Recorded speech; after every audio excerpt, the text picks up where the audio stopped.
2023 was packed with so many good anime, so much to watch, and so little time. Early in the year, I got to see what all the hype was about on Tokyo Revengers. Takemichi was a lot more endearing than I thought possible, and the gang rivalry mixed with time travel shenanigans was oddly satisfying. I love the eclectic cast of characters, and the fight scenes are equally dynamic and high stakes. The Christmas showdown earlier in the year with the Black Dragons was some top-tier shonen anime, and the continuation of the Tenjiku arc had so many moments I was not ready for. I see why people love this anime. It's action-packed with some compelling drama mixed into its core. I love me some Goblin Slayer, so I was happy it came back this year. It was more of Goblin Slayer just killing goblins, which is all I need, but I did like the aspects of Priestess's growth as an adventurer. I love the training camp the higher-ups put together. I love the assortment of rookie adventurers. I loved Cowgirl basically being Goblin Slayer's wife, and the scene where Goblin Slayer has drinks with Spearman and Heavy Warrior was a nice change of pace. Throw in an elf wedding and this was lots of fun. Even though it debuted last year, this year I stumbled upon Love After World Domination, which is a super cute, Super Sentai anime blend of comedy and romance. Part Power Ranger parody, part Romeo and Juliet romance taboo, this is a wonderful little anime that just brought a huge smile to my face. Watching bug-crazed himbo Fudo and Reaper Princess girly girl Desumi try to have a secret relationship whilst being mortal enemies made for some truly wholesome and hilarious moments. This was a true standout for me. And then we had the Rurouni Kenshin remake, which was really beautiful to look at. The animation looks great, and I'm happy that Kenshin and Kaoru are both getting a revival. This is a show I loved as a kid, so seeing it with this updated look has been pretty great. Hell's Paradise debuted this year, and it was a beautifully animated dark fantasy with a lot of hype. Don't get me wrong, I enjoyed what we got, but I felt that it ended right when it was getting good. There's a lot of process in the show in regards to powers and basic rules of the world, but where it worked best was in the characterizations and humanity of the main cast. Gabimaru is very interesting and very endearing. I like how his immortality and his supposed lack of emotion conflicts him to his core, especially how all he wants to get back to is his wife, if she exists. Sagiri is also an awesome character whose talent and strength, as well as her strict adherence to rules and policy, makes for a great clash to what is actually happening on this island. I want to see more from these characters. Also, the ensemble cast is very interesting. I want to get to love all of them. Heavenly Delusion was a knockout anime this year, and I am sad many people didn't get to experience it. It was an unconventional, post-apocalyptic, on-the-road anime with truly likable protagonists, beautiful animation, and deep themes of identity that really resonated with me. This is so much more than your average anime. This is art in real time. It does get intense and uncomfortable, so be warned, it is not for everyone. It's not a kid's anime. Nothing brought a bigger smile to my face than seeing Lloyd, Yor, and Anya engage in some fun family adventures in Spy Family. This time on a boat. I can see why so many love this anime. It just radiates this very pure and heartwarming energy, and it's really fucking funny. I am so often caught off guard by its random humor. Also, Yor is an absolute beast. I am 100% sure she can rival Star Platinum in a fight. The battle on top of the deck with the assassins surprised me with all of the graphic violence and blood. Forgot that this isn't a kid's show. After a perfect season 2, Demon Slayer did it once again with its third season, the Swordsmith Village arc.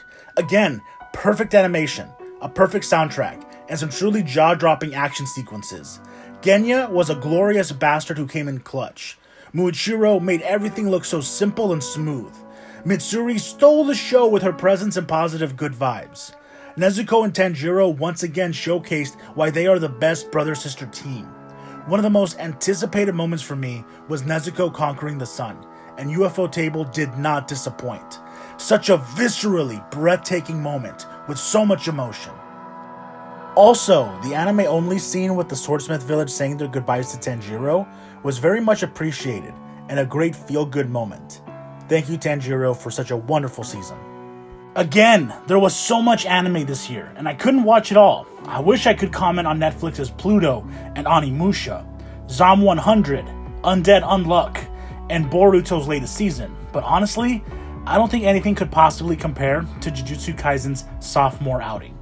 Nobody thought that the full 75 chapters of Jujutsu Kaisen's infamous Shibuya Arc could be adapted in JJK's second season, but not only did we get all 24 episodes, MAPPA delivered an absolute triumph of an anime adaptation.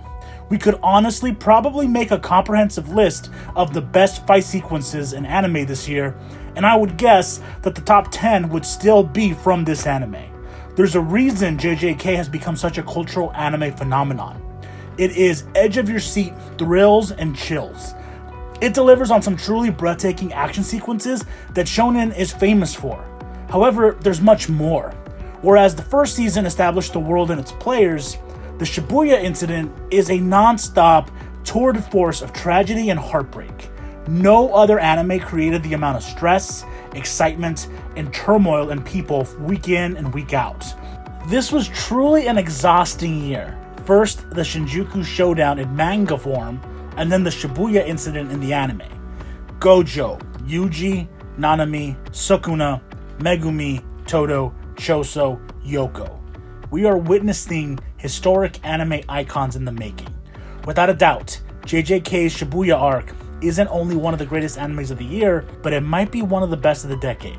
Undoubtedly, it would be my favorite anime of the year, if it wasn't for one other little anime that completely rocked my world late in the year. And that would be the new coming adventure fantasy epic, Frieren, Beyond Journey's End. The anime begins about 50 years after Frieren and her party have defeated the Demon King and have brought peace to the land. Frieren, as an elf, experiences time differently, and therefore will outlive her companions. With no great battle left, she is comfortable just collecting grimoires and spells across the land. It's a simple story, a slow burn of a story. With no sense of urgency or real attachment to others, there's a tragedy and a profound sadness to Frieren. The music is warm and soft. The settings are vast and hand-drawn. The animation is fluid and pays extra attention to detail. There is humor and contemplation everywhere, and that makes it feel so special. It explores the emotional takes and thematic aspects of human nature. We see Frieren struggle to become less detached and allow herself to find meaning with each moment by reliving and re-exploring her past memories with Himmel, Heiter, and Eisen, and creating new ones with Fern and Stark. The anime is a gentle, serene, and contemplative exploration of the world and the importance of legacy and memories. It isn't a spectacle. Instead, it's a lovely story of honoring the memory of your lost loved ones and celebrating their legacy and not drowning in grief. It's insane how an almost slice-of-life fantasy anime about an elf mage traveling the globe getting into new adventures could be so mesmerizing and wholesome and introspective and endearing. But here we are. This is the magic of Frieren Beyond Journey's End. Sometimes it's not about the destination. Sometimes it's about finding the magic within each passing moment. I am beyond entranced with this anime, and it is a triumph of storytelling.